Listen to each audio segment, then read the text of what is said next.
പിതാവിനും പുത്രനും പരിശുദ്ധ റൂഹായിക്കും സ്തുതി, ആദ്യം മുതൽ എന്നേക്കും തന്നെ ആമേൻ. ഇന്ന് ജൂൺ 17 ബുധൻ. 1 ശമൂവേൽ 16 അധ്യായം 13 വാക്യം. അങ്ങനെ ശമൂവേൽ തൈലക്കൊമ്പെടുത്ത് അവൻ്റെ സഹോദരന്മാരുടെ നടുവിൽ വെച്ച് അവനെ അഭിഷേകം ചെയ്തു. യഹോവയുടെ ആത്മാവ് അന്നു മുതൽ ദാവീദിൻ്റെ മേൽ വന്നു. ദൈവത്തിൻ്റെ ചരിത്രത്തിൽ ചില നിമിഷങ്ങളുണ്ട്. അവ സാധാരണ ദിവസങ്ങളായി ആരംഭിച്ചെങ്കിലും നിത്യകാലത്തേക്ക് ഓർമ്മിക്കപ്പെടുന്ന നിമിഷങ്ങളായി മാറി. ദാവീദിൻ്റെ ജീവിതത്തിലെ ഈ സംഭവം അത്തരത്തിലൊന്നാണ്. അന്ന് ദാവീദ് ഒരു രാജാവായിരുന്നില്ല. അവൻ്റെ തലയിലൊരു കിരീടമുണ്ടായിരുന്നില്ല. അവൻ്റെ കൈകളിൽ അധികാരത്തിൻ്റെ ചെങ്കോലും ഉണ്ടായിരുന്നില്ല. അവനൊരു സാധാരണ ഇടയബാലൻ മാത്രമായിരുന്നു. മറ്റുള്ളവർ വിരുന്നിൽ പങ്കെടുത്തപ്പോൾ അവൻ വയലിൽ ആടുകളെ മേയിച്ചുകൊണ്ടിരുന്നു. മനുഷ്യരുടെ കണ്ണിൽ അവൻ മറയ്ക്കപ്പെട്ടവനായിരുന്നു. എന്നാൽ ദൈവത്തിൻ്റെ കണ്ണിൽ അവൻ തെരഞ്ഞെടുത്തവനായിരുന്നു. ശമൂവേൽ എണ്ണയെടുത്ത് ദാവീദിൻ്റെ തലയിൽ ഒഴിച്ചപ്പോൾ അത് വെറും എണ്ണയുടെ അഭിഷേകത്തിനുപരി ദൈവത്തിൻ്റെ തെരഞ്ഞെടുപ്പിൻ്റെ മുദ്രയായിരുന്നു. ആ എണ്ണ ദാവീദിൻ്റെ മുടിയിൽ ഒഴുകി. എന്നാൽ അതിൻ്റെ ശക്തി അവൻ്റെ ഹൃദയത്തിലേക്കും ആത്മാവിലേക്കും ഇറങ്ങി. അന്നു മുതൽ യഹോവയുടെ ആത്മാവ് അവൻ്റെ മേൽ ശക്തിയോടെ വന്നു. എത്ര മനോഹരമായ സത്യമാണിത്! ദൈവം വിളിക്കുന്നവരെ അവൻ ശൂന്യഹസ്തരായി അയക്കുന്നില്ല. അവൻ തിരഞ്ഞെടുക്കുന്നവരെ തൻ്റെ ആത്മാവിനാൽ ശക്തിപ്പെടുത്തുന്നു. ദൈവത്തിൻ്റെ ദൗത്യം ലഭിക്കുന്നിടത്ത് ദൈവത്തിൻ്റെ ശക്തിയും ലഭിക്കും. നമ്മുടെ ജീവിതത്തിലും ചിലപ്പോൾ നാം ദാവീദിൻ്റെ പോലെ അനുഭവിച്ചേക്കാം.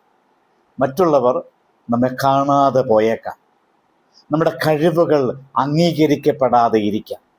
നമ്മുടെ സേവനം വിലമതിക്കപ്പെടാതെ ഇരിക്കാം. എന്നാൽ ദൈവം നമ്മെ കാണുന്നുണ്ട്. നാം മനുഷ്യരുടെ വേദിയിൽ ഇല്ലെങ്കിലും ദൈവത്തിൻ്റെ ശ്രദ്ധയിൽ ഉണ്ട്. ദാവീദിൻ്റെ ജീവിതം നമ്മെ പഠിപ്പിക്കുന്നത് ദൈവത്തിൻ്റെ അഭിഷേകം ആദ്യ സ്ഥാനങ്ങളിൽ മാറ്റുന്നതിന് മുൻപ് ഹൃദയങ്ങളെ മാറ്റുന്നു എന്നതാണ്. രാജസിംഹാസനത്തിൽ ഇരിക്കുന്നതിന് വർഷങ്ങൾക്ക് മുൻപ് ദാവീദ് ദൈവാത്മാവിനാൽ നിറയ്ക്കപ്പെട്ടു. കാരണം ദൈവം ആദ്യം മനുഷ്യനെ ഒരുക്കുന്നു, പിന്നെയാണ് അവനെ ഉയർത്തുന്നത്. ഇന്ന് ദൈവം നമ്മോടും ചോദിക്കുന്നു, നീ മനുഷ്യരുടെ പ്രശംസ തേടുന്നുവോ അതോ എൻ്റെ സാന്നിധ്യമോ? ദൈവത്തിൻ്റെ ആത്മാവ് ഒരാളുടെ ജീവിതത്തിൽ വസിക്കുമ്പോൾ അവൻ്റെ സാഹചര്യം ഉടനെ മാറണമെന്നില്ല.